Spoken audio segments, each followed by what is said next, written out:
मेरा नाम सुरेश है और मेरी पत्नी का नाम रश्मि। मेरी पत्नी का ताल्लुक उस जगह से है जहां अक्सर शरीफ लोग जाना पसंद नहीं करते, लेकिन इसका हरगिज ये मतलब नहीं है कि मैं एक शरीफ आदमी नहीं हूं। बस मैं दिल के हाथों मजबूर था। किसी को पाप की जिंदगी से निकालकर इज्जत की जिंदगी देना कौन सा पाप है। हुआ कुछ यूं था कि एक बार मेरे कुछ दोस्त मुझे जिद करके उस जगह पर ले गए जहां पर हर किस चौबारे से कोई ना कोई हसीना झांक रही थी, जैसे वह चलती फिरती तितलियां अपनी अदाएं दिखाकर हर किसी को अपनी तरफ खींच रही हों। मैं वहां गया तो अपने दोस्तों के कहने पर था, लेकिन जब वहां पर नाचने वाली एक लड़की मुझे शराब पेश करने आई तो मैं उसे देखता रह गया। वह इतनी खूबसूरत थी जैसे आसमान से उतरकर कोई परी जमीन पर आ गई हो। मैं तो उसकी शराबी आंखों में डूब ही गया था। फिर हुआ यूं कि मैं अपने दोस्तों से छुप छुप कर उस इलाके में उसे देखने जाता था।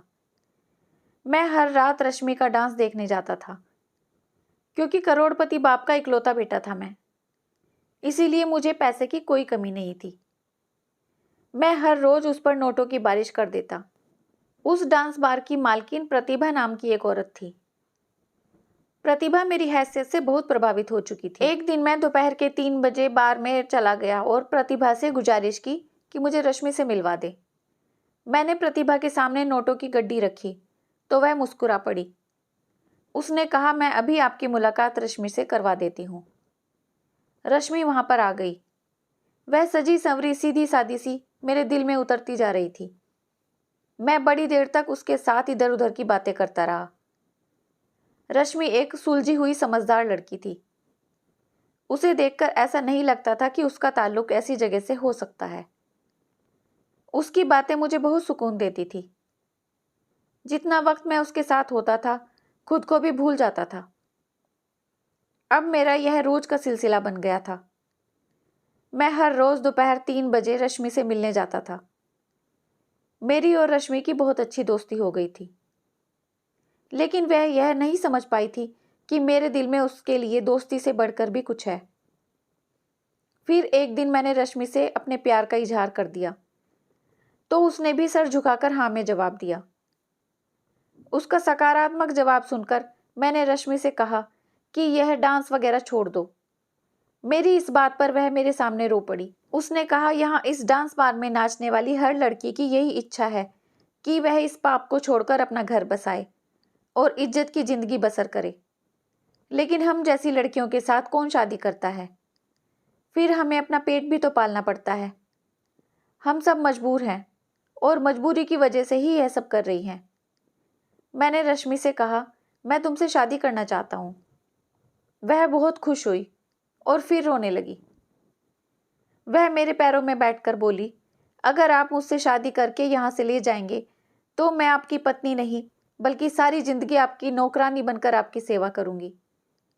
आपका हुक्म मेरे सर आंखों पर होगा। आप जैसा कहेंगे मैं वैसा ही करूंगी। मैं मुस्कुराने लगा। मैं और रश्मि दोनों इस रिश्ते से बहुत खुश थे, मगर आगे का रास्ता बहुत मुश्किल था। प्रतिभा रश्मि जैसे हीरे को अपने हाथों से नहीं जाने देना चाहती थी। उधर मेरे माँ बाप एक नाचने वाली को अपने घर की बहू नहीं बनाना चाहते थे।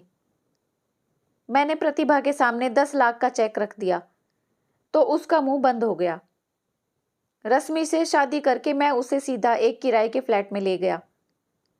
मैंने सोचा था कि कुछ समय गुजर जाएगा तो मैं रश्मि को अपने माँ बाप से मिलवा दूंगा। एक बार जब मेरी रश्मि के साथ शादी हो जाएगी तो मेरे माँ बाप को भी मेरा फैसला मानना ही पड़ेगा। मैं उनकी इकलौती औलाद हूँ।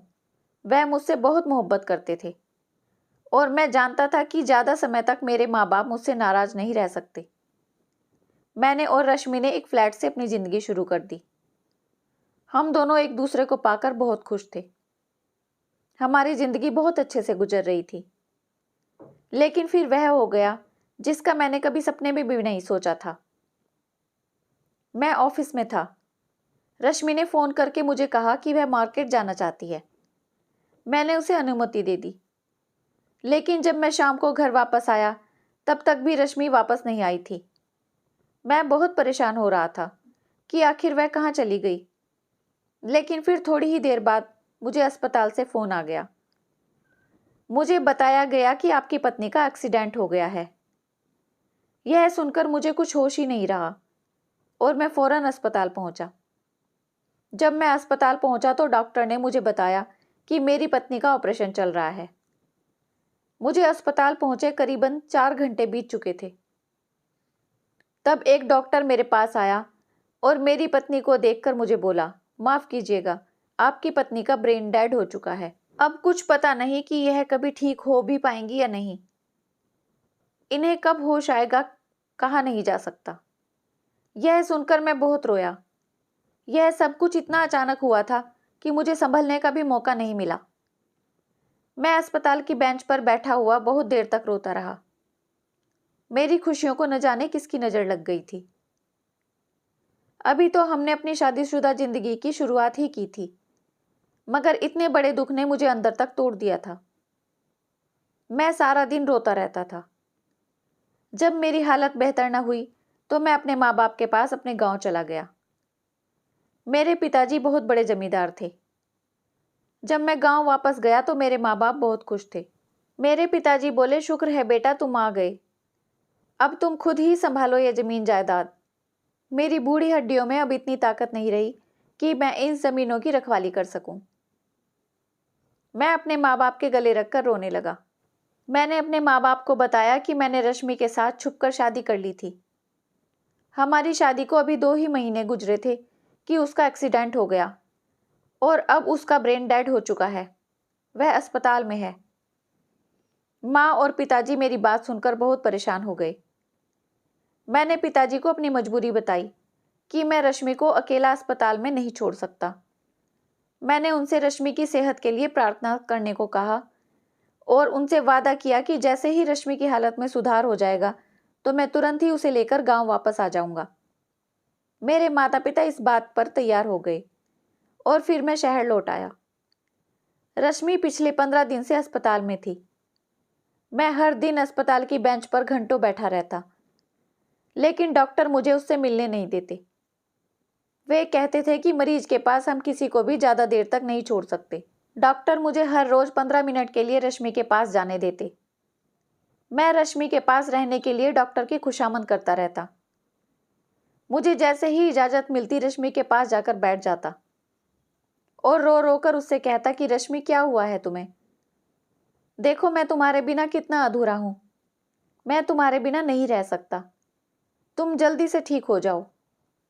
मुझे लगता था जैसे वह मेरी बातें सुन लेगी और ठीक हो जाएगी। मैं उससे कहता कि देखो मैंने माता पिताजी को भी मना लिया है, तुम जल्दी से ठीक हो जाओ, फिर हम दोनों गांव चलेंगे। लेकिन वह न उठती और न ही कुछ बोलती। आज जब मैं रश्मि से मिलने गया तो मैंने देखा कि उसने अस्पताल की वर्दी नहीं पहनी हुई थी। मैंने एक नर्स से पूछा कि ऐसा क्यों है, तो वह बोली कि मरीज अपनी वर्दी से तंग आ जाता है। अब हम हर रोज आपकी पत्नी के कपड़े चेंज कर दिया करेंगे ताकि यह जल्दी से अपनी जिंदगी में लौट आए। मुझे इन बातों की कोई समझ नहीं थी, इसीलिए मैं खामोशी से वापस लौट आया। लेकिन अब मैंने नोट किया था कि रश्मि के कपड़े हर रोज ही बदल दिए जाते थे। उसने जो भी कपड़े पहने होते थे वह बिल्कुल भी आम कपड़े नहीं होते थे, वह सभी बहुत महंगे कपड़े होते थे। यह बात मेरी समझ के बिल्कुल बाहर थी कि अस्पताल वाले अपने पास से इतने महंगे कपड़े सिलवाकर मरीज को कैसे पहना देते हैं। फिर मैंने देखा कि रश्मि के चेहरे पर हल्के हल्के से मेकअप के निशान भी होते थे। मुझे बड़ी हैरत हुई। मैंने वहां मौजूद नर्स से पूछा कि चलो माना कपड़े तो आप लोग बदलवा देते हैं मरीज के, लेकिन यह चेहरे पर मेकअप के निशान कहाँ से आते हैं? आखिर यह सब क्या है? मेरे सवालों का नर्स ने कोई जवाब नहीं दिया। कहने लगी, आप डॉक्टर साहब से बात कीजिए। मैंने देखा था कि नर्स मेरे सवालों से घबरा सी गई थी।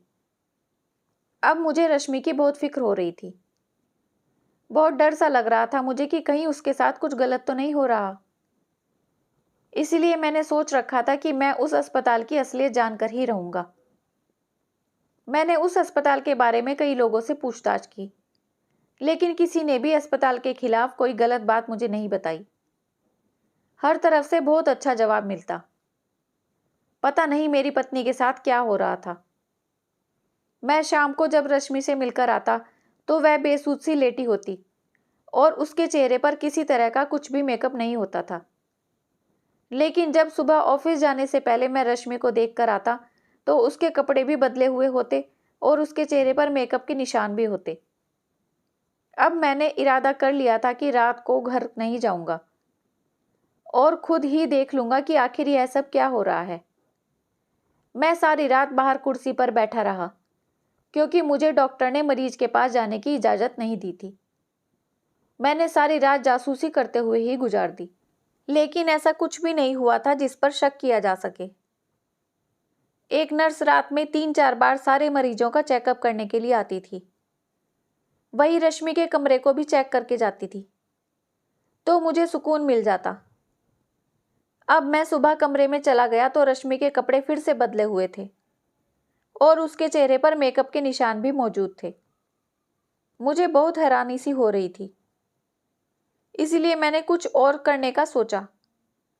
मैंने अस्पताल के एक वार्ड बॉय को भारी रकम देकर अपने साथ मिला लिया। मैंने उसे एक डॉक्टर की ड्रेस का इंतजाम करने को कहा और यह भी कहा कि वह इस बारे में कुछ भी किसी को न बताए। अब मैं रात का बड़ी बेसब्री से इंतजार कर रहा था। जैसे ही रात हुई मैंने एक डॉक्टर की ड्रेस पहन ली। मुझे रश्मि के कमरे में जाने से कोई भी नहीं रोक रहा था। पहले तो मैंने जैसे ही रश्मि के कमरे की तरफ कदम बढ़ाए, एक नर्स दौड़कर मेरे पास आई और मुझे अंदर जाने से रोकने लगी। मैंने उससे कहा कि नहीं, मुझे मरीज का चेकअप करना है, और मैं कमरे में चला गया। मगर यह क्या, कमरे के अंदर का मंजर देखकर तो मेरी जान ही निकल गई, क्योंकि रश्मि का बेड खाली था। रश्मि का वहां कहीं नामो निशान भी नहीं था। मैं सोच रहा था कि रश्मि तो हिलडुल भी नहीं सकती, तो आखिर वह कहाँ जा सकती है। मैं वैसे ही बाहर निकल आया। मैंने वहां मौजूद एक जूनियर डॉक्टर से इस बारे में पूछा तो उसने मना कर दिया कि उसे इस बारे में कोई जानकारी नहीं है।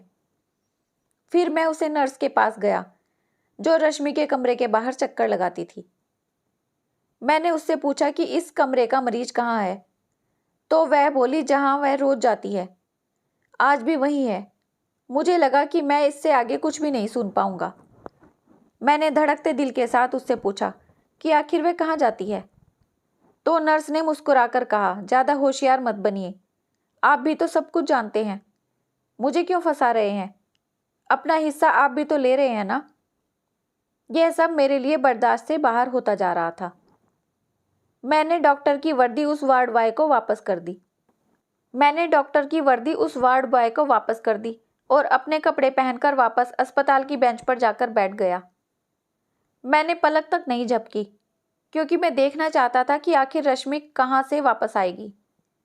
लेकिन सुबह के 9:30 बज गए, रश्मि अस्पताल नहीं आई। एक नर्स मेरे पास से गुजरी तो मैंने उससे कहा कि मैं अपनी पत्नी से मिलकर ऑफिस जाना चाहता हूँ। तो वह बोली कि जी, आप जाकर मिल लीजिए, आपके पास 15 मिनट हैं। मैं इजाज़त मिलते ही बड़ी तेजी से रश्मि के कमरे में दाखिल हुआ। रश्मि अपने बेड पर मौजूद थी। उसके कपड़े आज फिर से बदले हुए थे और हर रोज की तरह उसके चेहरे पर मेकअप के निशान थे। मेरी समझ में सारा मामला आ चुका था। मुझे मालूम हो चुका था कि कोई रश्मि को रात में बिस्तर से अगवा कर लेता है और उसे अस्पताल के पिछले दरवाजे से बाहर लेकर जाता है। इसलिए मैंने ये फैसला किया था कि मैं अस्पताल के पिछले दरवाजे की निगरानी करूंगा। मैंने अस्पताल वालों के साथ एक चाल चलने की कोशिश की। मैं रश्मि के कमरे में गया। वहां मैं 15 मिनट से ज़्यादा रुका। मुझे पता था कि अब मुझे कोई ना कोई डॉक्टर यहाँ से निकालने के लिए ज़रूर आएगा, और ठीक यही हुआ। ठीक 15 मिनट बाद ही एक डॉक्टर उस कमरे में आया और बोला, सर, अब यहाँ से आपको जाना होगा, मरीज के पास ज़्यादा देर तक रुकना ठीक नहीं है। मैंने इस बात पर सिर हिला दिया। मैंने कहा, डॉक्टर साहब, मैं 2-3 दिन के लिए अपने गांव जा रहा हूँ, इसलिए मैं अस्पताल के चक्कर नहीं लगा पाऊंगा। आपसे गुजारिश है कि आप मेरी पत्नी का ख्याल रखिएगा। किसी भी तरह की इमरजेंसी में मुझे कॉल करके बुला लीजिए। डॉक्टर ने रश्मि का ख्याल रखने के लिए मुझे यकीन दिलाया, तो मैं उनसे मिलकर अस्पताल से बाहर निकल गया। जब मैं ऑफिस से लौटा तो अपना भेष बदलकर चेहरे पर मास्क लगाकर अस्पताल के पिछले हिस्से में जाकर बैठ गया। मुझे थोड़ी ही देर गुजरी थी कि मैंने कुछ ऐसा देखा जिसे देखकर मेरा दिल बैठ गया था। रश्मि खुद अपने पांवों पर चलकर अस्पताल से बाहर आ रही थी। एक बड़ी सी गाड़ी अस्पताल के बाहर आकर रुकी और वह उसमें बैठकर चली गई। उस वक्त मैं बहुत ही तकलीफ से गुजर रहा था। दुख, दर्द, परेशानी, हर चीज ने मुझे एक साथ हमला कर दिया था। मेरा दिल चाह रहा था कि मैं यहाँ पर बैठकर जोर जोर से रोऊं, लेकिन मेरा रश्मि के पीछे जाना भी जरूरी था, इसलिए मैं रश्मि की गाड़ी का पीछा करने लगा। आज शायद मेरी जिंदगी का सबसे बुरा दिन था, जो मुझे सदमे पे सदमे मिल रहे थे। रश्मि की गाड़ी का पीछा करते करते मैं वहां पहुंच गया जहां से उसको निकालकर अपनी जिंदगी में लेकर आया था। मैंने उसको इज्जत की जिंदगी दी, अपने घर की सुरक्षित दीवारें दी, मगर उसने क्या किया? वह तो जिस गंदगी से निकली थी फिर उसी गंदगी में वापस लौट गई थी। जब रश्मि बार में दाखिल हुई तो उसके 15-20 मिनट बाद मैं भी दाखिल हो गया। मैंने अपना हुलिया इस कदर बदल रखा था कि मुझे कोई भी आसानी से नहीं पहचान सकता था। जब मैं बार में दाखिल हुआ तो रश्मि नाच रही थी। मेरा दिल चाह रहा था कि अभी जाकर रश्मि को जोरदार तमाचा लगाऊं, लेकिन मैंने सब्र से काम लिया, क्योंकि मैं जानना चाहता था कि रश्मि ऐसा क्यों कर रही थी। उसने मुझे धोखा क्यों दिया? अगर उसे यहाँ नाचने का इतना ही शौक था तो मेरे सामने अच्छाई का नाटक क्यों किया? नाच गाना देर रात तक चलता रहा। सुबह के 5 बजे के करीब सभी अपने अपने घरों को वापस जाने लगे, लेकिन मैं वहीं बैठा रहा। जब हॉल खाली हो गया तो मैं उठकर रश्मि के सामने खड़ा हो गया। मैंने अपने चेहरे से मास्क हटाया तो वह मुझे देखकर हैरान हो गई। उसका चेहरा डर के मारे लाल हो चुका था। मेरी आंखों में आंसू आ गए थे। मैंने रोते हुए कहा, अगर तुम यह सब नहीं छोड़ना चाहती थी तो तुमने मुझसे क्यों कहा था कि यह सब तुम मजबूरी में करती हो?